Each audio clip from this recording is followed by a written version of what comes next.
Friends, welcome back to Charvi's kitchen. So ಇವತ್ತು ಈ ವಿಡಿಯೋದಲ್ಲಿ ಹಾಗಲಕಾಯಿ ಯೂಸ್ ಮಾಡಿ ಈ ರೀತಿ ಖಾರದ ಪುಡಿ ಇಲ್ಲ ಚಟ್ನಿ ಪೌಡರ್ ಅಂತ ಹೇಳ್ತಾರೆ. ಸೊ ಇದನ್ನು ಯಾವ ರೀತಿ ಮಾಡೋದಂತ ಹೇಳಿ ಈ ವಿಡಿಯೋದಲ್ಲಿ ತೋರಿಸ್ಕೊಡ್ತೀನಿ. ಸೊ ಇದು ಆಂಧ್ರ ಸ್ಟೈಲ್ನಲ್ಲಿ ನಾನು ತೋರಿಸ್ತಾ ಇದ್ದೀನಿ ಇವತ್ತು. ಸೊ ಈ ರೀತಿ ನೀವು ಚಟ್ನಿ ಪೌಡರ್ ಮಾಡಿಟ್ಕೊಂಡ್ರೆ ನಿಮಗೆ 3 to 4 ಮಂತ್ಸ್ವರೆಗೂ ನೀವು ಸ್ಟೋರ್ ಮಾಡಿಟ್ಕೋಬೋದು. ಈ ಖಾರದ ಪುಡಿಗೆ ನೀವು ಕಾಂಬಿನೇಷನ್ ಆಗಿ ಬಿಸಿ ಬಿಸಿ ರೈಸ್ಗೆ, ಇಡ್ಲಿಗೆ, ದೋಸೆಗೆ ತುಂಬಾ ರುಚಿಯಾಗಿರುತ್ತೆ. ಸೊ ಪ್ರಾಸೆಸ್ ಕೂಡ ಅಷ್ಟೇ ಈಸಿಯಾಗಿರುತ್ತೆ. ಸೊ ಹಾಗಾದರೆ ಬನ್ನಿ ನೋಡೋಣ. ಸೊ ಮೊದಲಿಗೆ ನನ್ನ ಚಾನಲ್ನ ಫಸ್ಟ್ ಟೈಮ್ ನೋಡ್ದಂಗಿದ್ರೆ ದಯವಿಟ್ಟು ಸಬ್ಸ್ಕ್ರೈಬ್ ಮಾಡ್ಕೊಳ್ಳಿ. ಸೊ ಹಾಗೂ ಪಕ್ಕದಲ್ಲಿರೋ ಬೆಲ್ ಐಕನ್ನ ಕ್ಲಿಕ್ ಮಾಡ್ಕೊಳ್ಳಿ. ಸೊ ಇಲ್ಲಿ ಇಂಗ್ರೀಡಿಯೆಂಟ್ಸ್ ನೋಡೋಣ. ಇಲ್ಲಿ ಮೊದಲಿಗೆ ನಾನು ಅರ್ಧ kg ಅಷ್ಟು ನಾನಿಲ್ಲಿ ಹಾಗಲಕಾಯಿ ತೊಗೊಂಡಿದ್ದೀನಿ, ಫ್ರೆಶ್ ಆಗಿರೋದು.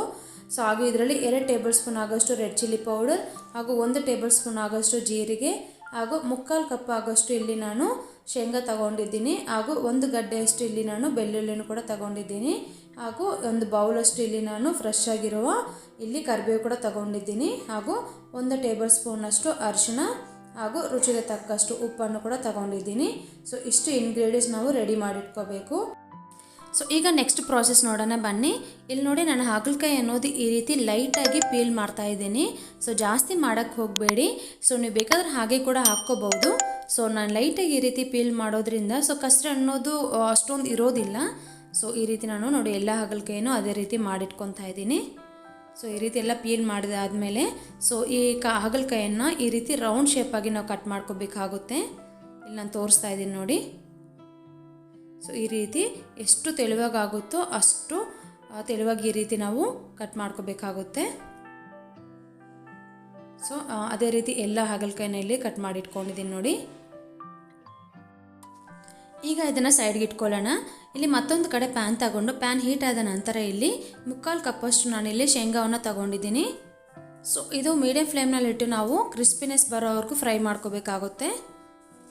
ಸೊ ಇಲ್ಲಿ ನೋಡಿ ಕಲರ್ ಚೇಂಜ್ ಆಗ್ತಾ ಬರ್ತಿದೆ. ಸೊ ಈ ರೀತಿ ಕ್ರಿಸ್ಪಿ ಆಗೋವರೆಗೂ ಫ್ರೈ ಆದ ನಂತರ ಫ್ಲೇಮ್ನ ಸ್ವಿಚ್ ಆಫ್ ಮಾಡಿ ಇದನ್ನು ತಣ್ಣಕ್ಕಾದ್ಮೇಲೆ ಸೊ ಫೈನ್ ಪೌಡರ್ ಆಗಿ ನಾವು ಇದನ್ನು ರೆಡಿ ಮಾಡಿಕೊಂಡು ಸೈಡಲ್ಲಿ ಇಟ್ಕೊಳ್ಳೋಣ. ಇಲ್ಲಿ ಮತ್ತೊಂದು ಕಡೆ ಒಂದು ಕಡಾಯಿ ತಗೊಂಡು ಡೀಪ್ ಫ್ರೈಗೆ ಆಗೋವಷ್ಟು ನಾವಿಲ್ಲಿ ಆಯಿಲ್ನ ಆ್ಯಡ್ ಮಾಡಿ, ಸೊ ಆಯಿಲ್ ಕಂಪ್ಲೀಟ್ ಹೀಟ್ ಆದ ನಂತರ ಇಲ್ಲಿ ನಾನು ಹಾಗಲಕಾಯಿ ಕಟ್ ಮಾಡಿರುವ ಪೀಸಸ್ನೆಲ್ಲ ಆ್ಯಡ್ ಮಾಡ್ತಾ ಇದ್ದೀನಿ. ಸೊ ಇದನ್ನು ಕೂಡ ಮೀಡಿಯಂ ಫ್ಲೇಮ್ನಲ್ಲಿಟ್ಟು ನಾವು ಕಂಪ್ಲೀಟಾಗಿ ಗೋಲ್ಡನ್ ಕಲರ್ ಚೇಂಜ್ ಆಗೋವರೆಗೂ ನಾವು ಫ್ರೈ ಮಾಡ್ಕೋಬೇಕಾಗುತ್ತೆ.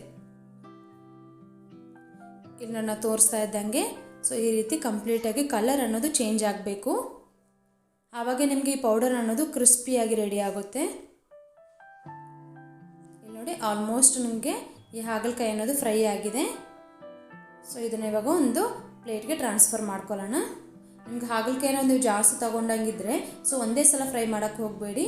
ಸೊ ಸ್ವಲ್ಪ ಸ್ವಲ್ಪ ಮಟ್ಟಿಗೆ ಫ್ರೈ ಮಾಡ್ಕೊಳ್ಳಿ. ಸೊ ಇಲ್ಲಿ ನಾನು ಅರ್ಧ kg ಅಷ್ಟು ತೊಗೊಂಡಿದ್ದೀನಿ. ಸೊ ನಾನೆಲ್ಲ ಒಂದೇ ಸಲ ಆ್ಯಡ್ ಮಾಡಿದ್ದೀನಿ ಈ ರೀತಿ. ಸೊ ಇದು ಕಂಪ್ಲೀಟಾಗಿ ಒಂದು ಪ್ಲೇಟ್ಗೆ ನಾವು ಟ್ರಾನ್ಸ್ಫರ್ ಮಾಡ್ಕೋಬೇಕಾಗುತ್ತೆ. ಈಗ ಅದೇ ಕಡಾಯಿನಲ್ಲಿ ನಾವಿಲ್ಲಿ ಸೊ ಆಲ್ರೆಡಿ ತೆಗೆದಿಟ್ಟಿದ್ರಲ್ವ ಕರಿಬೇವನ್ನ, ಸೊ ಅದನ್ನು ಆ್ಯಡ್ ಮಾಡ್ಕೋಬೇಕಾಗುತ್ತೆ.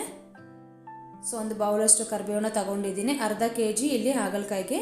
ನೀವು ಹಾಗಲಕಾಯಿ ಏನಾದರೂ ಜಾಸ್ತಿ ತಗೊಂಡಂಗಿದ್ರೆ ಸೊ ಕರಿಬೇವು ಕೂಡ ಸ್ವಲ್ಪ ಇನ್ಕ್ರೀಸ್ ಮಾಡ್ಕೋಬೇಕಾಗುತ್ತೆ. ಸೊ ಇದನ್ನು ಕೂಡ ನಾವು ಕಂಪ್ಲೀಟಾಗಿ ಕ್ರಿಸ್ಪಿನೆಸ್ ಬರೋವರೆಗೂ ನಾವು ಫ್ರೈ ಮಾಡ್ಕೋಬೇಕಾಗುತ್ತೆ ಈ ರೀತಿ. ನೋಡಿ, ಆಲ್ಮೋಸ್ಟ್ ಫ್ರೈ ಆಗಿದೆ. ಸೊ ಇದನ್ನು ಕೂಡ ನಾವು ಒಂದು ಬೌಲ್ಗೆ ಟ್ರಾನ್ಸ್ಫರ್ ಮಾಡ್ಕೊಳ್ಳೋಣ. ಸೊ ಕಂಪ್ಲೀಟಾಗಿ ಈ ರೀತಿ ಟ್ರಾನ್ಸ್ಫರ್ ಮಾಡ್ಕೋಬೇಕಾಗುತ್ತೆ. ಈಗ ಒಂದು ಮಿಕ್ಸಿ ಜಾರ್ ತಗೊಂಡು ಇದರಲ್ಲಿ ಬಿಡಿಸಿಟ್ಟಿರುವಂತಹ ಬೆಳ್ಳುಳ್ಳಿನ ಆ್ಯಡ್ ಮಾಡ್ಕೊಳ್ಳೋಣ. ಹಾಗೂ ಇದರಲ್ಲಿ red chilli powder 2 table spoon add ಮಾಡ್ತಾ ಇದ್ದೀನಿ. ಇದೊಂದು ಕೋರ್ಸ್ ಪೌಡರ್ ಆಗಿ ನಾವು ಗ್ರೈಂಡ್ ಮಾಡ್ಕೋಬೇಕಾಗುತ್ತೆ. ಇಲ್ಲಿ ನಾನು ತೋರಿಸ್ತಾ ಇದ್ದೀನಿ ನೋಡಿ ಈ ರೀತಿ. ಈಗ ಇದರಲ್ಲಿ ಜೀರಿಗೆಯನ್ನು ಆ್ಯಡ್ ಮಾಡ್ತಾ ಇದ್ದೀನಿ, ಹಾಗೂ ಪೀನಟ್ಸ್ ಆಲ್ರೆಡಿ ನಾವು ಪೌಡರ್ ಮಾಡಿಟ್ಟಿದ್ರಲ್ವ ಫ್ರೈ ಮಾಡಿ, ಸೊ ಅದನ್ನು ಕೂಡ ಆ್ಯಡ್ ಮಾಡ್ಕೋಬೇಕಾಗುತ್ತೆ. ಸೊ ಇದನ್ನೆಲ್ಲ ಆ್ಯಡ್ ಮಾಡಿ ಇದನ್ನು ನಾವು ಈ ರೀತಿ ಫೈನ್ ಪೌಡರ್ ಆಗಿ ಮಾಡಿಟ್ಕೋಬೇಕು. ಈಗ ಇದನ್ನು ಸೈಡ್ಗೆ ಇಟ್ಕೊಳ್ಳೋಣ.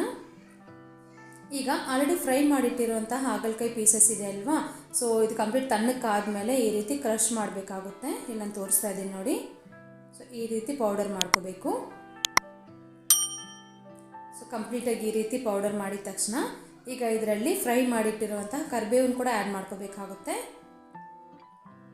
ಸೊ ಕರಿಬೇವು ಕೂಡ ಚೆನ್ನಾಗಿ ಫ್ರೈ ಆಗಿರೋದ್ರಿಂದ ಸೊ ಈಸಿಯಾಗಿ ಕ್ರಷ್ ಆಗುತ್ತೆ ನೋಡಿ. ಇಲ್ಲಿ ನಾನು ತೋರಿಸ್ತಾ ಇದ್ದೀನಿ. ಸೊ ಎರಡು ಚೆನ್ನಾಗಿ ಮಿಕ್ಸ್ ಆಗ್ದಂಗೆ ಈ ರೀತಿ ನಾವು ಪ್ರೆಸ್ ಮಾಡ್ತಾ ಬರಬೇಕು. ಸೊ ಆಲ್ಮೋಸ್ಟ್ ಇಲ್ಲಿ ಕಂಪ್ಲೀಟಾಗಿ ಕ್ರಷ್ ಆಗಿದೆ. ಈಗ ಇದರಲ್ಲಿ ನಾನು ರುಚಿಗೆ ತಕ್ಕಷ್ಟು ಉಪ್ಪನ್ನು ಕೂಡ ಆ್ಯಡ್ ಮಾಡ್ತಾ ಇದ್ದೀನಿ. ಹಾಗೂ ಇಲ್ಲಿ ಅರಿಶಿನ ಪೌಡರ್ ಕೂಡ ಆ್ಯಡ್ ಮಾಡ್ತಾ ಇದ್ದೀನಿ. ಅರಿಶಿನ ಹಾಗೂ ಉಪ್ಪು ಹಾಗಲಕಾಯಿಗೆ ಚೆನ್ನಾಗಿ ಹಿಡಿದಾಗೆ ಈ ರೀತಿ ನಾವು ಮಿಕ್ಸ್ ಮಾಡ್ಕೋಬೇಕಾಗುತ್ತೆ. ನಾನು ತೋರಿಸ್ತಾ ಇದ್ದೀನಿ ನೋಡಿ, ಈ ರೀತಿ ನೀಟಾಗಿ ಮಿಕ್ಸ್ ಮಾಡ್ಕೋಬೇಕು. ಈಗ ಇದರಲ್ಲಿ ಆಲ್ರೆಡಿ ನಾವು ಗ್ರೈಂಡ್ ಮಾಡಿಟ್ಟಿರುವಂತಹ ಶೇಂಗಾ ಹಾಗೂ ಬೆಳ್ಳುಳ್ಳಿ ಪೌಡರ್ ಇದೆ ಅಲ್ವಾ, ಅದನ್ನು ಕೂಡ ಆ್ಯಡ್ ಮಾಡ್ಕೋಬೇಕಾಗುತ್ತೆ. ಇದನ್ನು ಕೂಡ ಆ್ಯಡ್ ಮಾಡಿ ನೀಟಾಗಿ ಈ ರೀತಿ ಮಿಕ್ಸ್ ಮಾಡ್ಕೋಬೇಕು. ಅಷ್ಟೇ ಫ್ರೆಂಡ್ಸ್, ಹಾಗಲಕಾಯಿ ಚಟ್ನಿ ಪೌಡರ್ ಅನ್ನೋದು ರೆಡಿಯಾಗಿದೆ. ಒಂದ್ಸಲ ನೀವು ಟ್ರೈ ಮಾಡಿ ನೋಡಿ ಹೇಗಿದೆ ಅಂತ ಹೇಳಿ. ಒಂದ್ಸಲ ಟೇಸ್ಟ್ ನೋಡಿದ್ರೆ ಸಾಕು, ಮತ್ತೆ ಮತ್ತೆ ಮಾಡಿ ತಿಂತೀರಾ. ಅಷ್ಟು ರುಚಿಯಾಗಿರುತ್ತೆ. ಐ ಹೋಪ್ ಈ ನನ್ನ ರೆಸಿಪಿ ಇಷ್ಟ ಆದರೆ ದಯವಿಟ್ಟು ಲೈಕ್ ಮಾಡಿ, ಶೇರ್ ಮಾಡಿ, ಕಮೆಂಟ್ ಮಾಡಿ. ಹಾಗೂ ನನ್ನ ಚಾನಲ್ನ ಫಸ್ಟ್ ಟೈಮ್ ನೋಡ್ದಂಗಿದ್ರೆ ದಯವಿಟ್ಟು ಸಬ್ಸ್ಕ್ರೈಬ್ ಮಾಡ್ಕೊಳ್ಳಿ. ಹಾಗೂ ಪಕ್ಕದಲ್ಲಿರೋ ಬೆಲ್ ಐಕನ್ನ ಕ್ಲಿಕ್ ಮಾಡಿ. ನಾನು ಹಾಕಿರುವ ರೆಸಿಪೀಸ್ ಎಲ್ಲ ನಿಮಗೆ ನೋಟಿಫಿಕೇಷನ್ ತಪ್ಪದೇ ಸಿಗುತ್ತೆ. Thank you so much for watching. Bye bye. ಮತ್ತೆ ನೆಕ್ಸ್ಟ್ ವೀಡಿಯೋದಲ್ಲಿ ಸಿಗೋಣ.